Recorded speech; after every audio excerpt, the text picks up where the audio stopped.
15 फरवरी 2026 Valentine day की वो रात जो अभी अभी खत्म ही हुई थी। प्यार करने वाले लोग खुशी खुशी अपने घर लौट रहे थे, लेकिन एक नई नई शादी के जोड़े के लिए यह रात प्यार का नहीं बल्कि मौत की रात बन जाएगी, ये कौन जानता था। 27 वर्ष की महक धवन जो HDFC बैंक की डिप्टी मैनेजर थी और गुरुग्राम में ही काम करती थी, एक समझदार और स्वतंत्र विचार वाली लड़की जो अपने सपनों को खुशी खुशी जीना चाहती थी। उसके गर्भ में पल रहा एक नई जान, एक नया मेहमान जो दुनिया देखने को बेचैन था। लेकिन उस रात कार में बैठा उसका पति, उसका सबसे करीबी इंसान, आखिर उसका सबसे खतरनाक दुश्मन कैसे बन गया। 21 साल का चार्टर्ड अकाउंटेंट अंशुल धवन जो हिसार का रहने वाला था। यह कपल बाहर से देखने में तो एकदम परफेक्ट लग रहे थे और सिर्फ 5 महीने पहले ही यानी कि 25 सितंबर 2025 को इन दोनों का शादी हुआ था। वैलेंटाइन डे के दिन दोनों खुशी खुशी सेलिब्रेट किया। रात का डिनर, हंसी मजाक और सेल्फी भी ले गए। सब कुछ बिल्कुल सामान्य लग रहा था, लेकिन अंदर से एक ऐसा तूफान उठ रहा था। पत्नी पर शक, जलन और एक महीने से सोची समझी साजिश जिसे सुनने के बाद आप लोगों के रोंगटे खड़े हो जाएंगे। अंशुल ने 112 नंबर पर पुलिस को फोन कर बताया कि हमारे ऊपर हमला हुआ है, लुटेरों ने मेरी पत्नी को मार डाला। अंशुल की आवाज में डर था, आंखों में आंसू थे, लेकिन पुलिस को कुछ गलत लगा और सिर्फ 18 घंटे के अंदर ही सच सामने आ गया। यह कोई लूट की वारदात नहीं थी, यह एक पति का भयानक षड्यंत्र था जिसमें पहले गला दबाया गया और फिर कैंची से गला काट दिया गया। पुलिस को ऐसा दिखाया गया जैसे लूटपाट की गई हो। एक शादी जो सिर्फ 5 महीने चली, एक औरत जो गर्भवती थी, एक पति जो शक में पागल हो गया था, वह शक जो इतना बड़ा हो गया कि एक मासूम बच्चे को भी नहीं बख्शा। क्या सच में प्यार में शक इतना जहरीला हो सकता है? आज हम खोलेंगे इस केस की हर एक परत।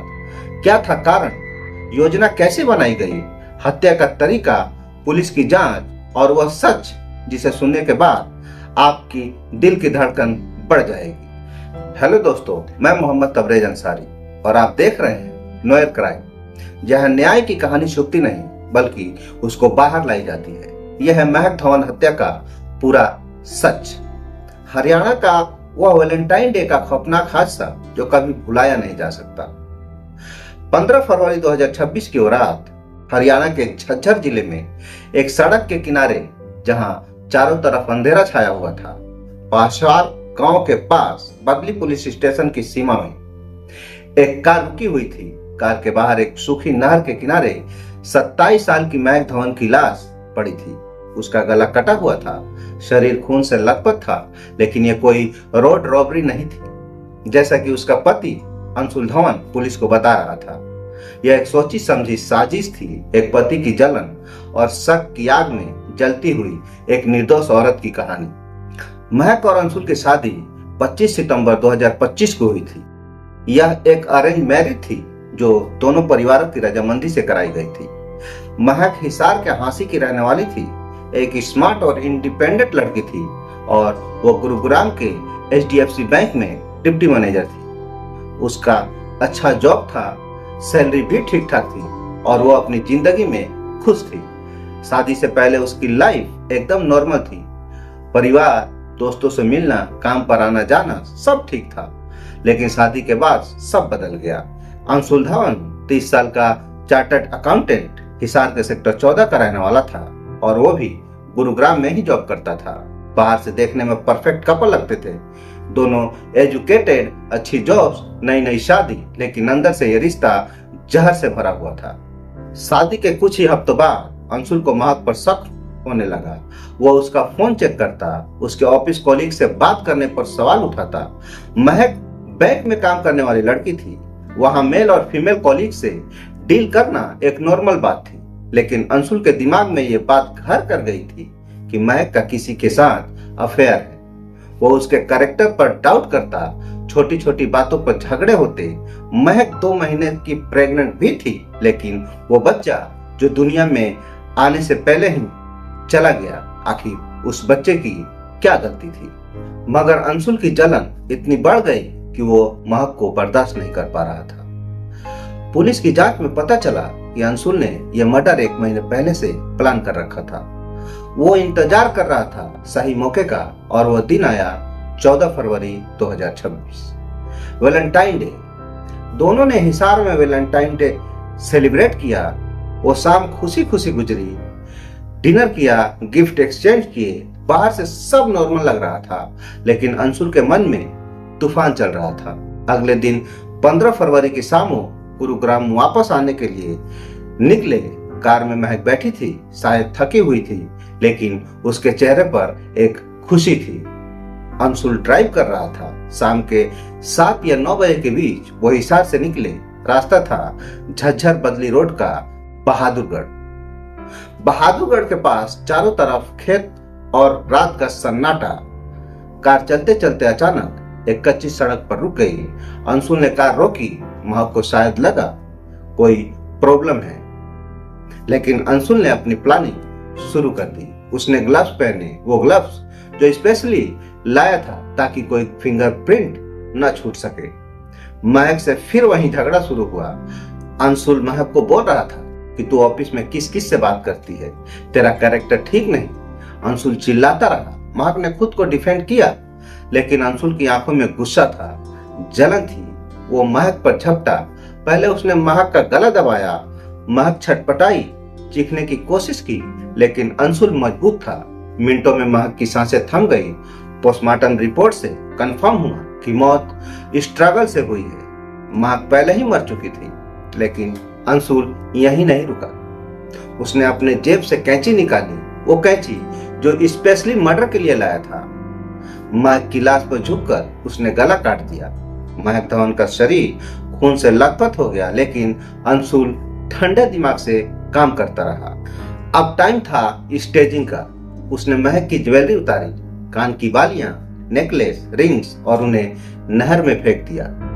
कार की विंड स्क्रीन को भी डैमेज किया ताकि पुलिस को लगे कि हमला हुआ है। महक की बॉडी को कार से बाहर कच्ची सड़क पर फेंक दिया और फिर खुद ने 112 नंबर पर कॉल किया। रात के 11 बज रहे थे। अंशुल ने पुलिस को बताया, अज्ञात हमलावरों ने हम पर हमला किया, अटैक किया, मेरी वाइफ को मार दिया और उसके गहने लूट लिए। अंशुल की आवाज कांप रही थी, लेकिन ये सब पुलिस को गुमराह करने की साजिश थी। बदली पुलिस स्टेशन के इंस्पेक्टर सुरेश कुमार की पूरी टीम क्राइम सीन पर पहुंची और उस पूरे जगह की जांच पड़ताल करना शुरू की। बॉडी नहर के किनारे पड़ी थी, गला काटा गया था, ज्वेलरी गायब थी। पुलिस ने जब अंशुल से पूछताछ करना शुरू किया तो अंशुल ने एक कहानी सुनाते हुए कहा कि 2-3 आदमी आए, हम पर हमला किया, गहने लूटे और मेरी वाइफ को मार दिया। लेकिन पुलिस को अंशुल पर शक हो रहा था। अंशुल की स्टोरी में पुलिस को कुछ गड़बड़ लग रहा था, क्योंकि महक का शव झज्जर बदली रोड से करीब 100 मीटर की दूरी पर यानी कि पासौर गांव के पास था। पुलिस ने फोरेंसिक टीम को बुलाया। टीम ने सबूत इकट्ठे किए, जैसे खून के निशान, हथियार, फिंगरप्रिंट्स, लेकिन आरोपी ने ग्लव्स पहने थे, इसलिए फिंगरप्रिंट्स नहीं मिले। कार के अंदर बाहर के निशान, जिसमें कोई लूट का सामान नहीं मिला, जैसे गहने नहर में फेंक दिए गए थे। ये शुरुआती स्टेजिंग लूट जैसा ही लग रहा था, लेकिन पुलिस को संदेह हुआ क्योंकि हमलों के निशान नहीं थे और अंशुल की कहानी में विरोधाभास था, जैसे हमलावर कितने थे, कैसे भागे आदि। पुलिस ने अंशुल को घटना पर ले जाकर रिकंस्ट्रक्शन कराया। यह सबसे महत्वपूर्ण स्टेप था। वहां अंशुल घटना कैसे हुई यह बात नहीं बता पाया। उसने हमलावरों की संख्या, हमले का तरीका में बदलाव किया और बार बार अपना स्टेटमेंट बदलता रहा, जिससे पुलिस ने उससे सख्ती से पूछताछ की और एक रिकंस्ट्रक्शन के दौरान ही उसने अपना जुर्म कबूल कर लिया कि उसने ही महक का पहले गला घोटा, फिर ग्लव्स पहनकर कैंची से गला काट दिया। उसके बाद सीन को लूट जैसे दिखाने की कोशिश कराई। महक के पिता कृष्णा कथुरिया और उसके परिवार वाले ने भी दामाद पर शक जताया था।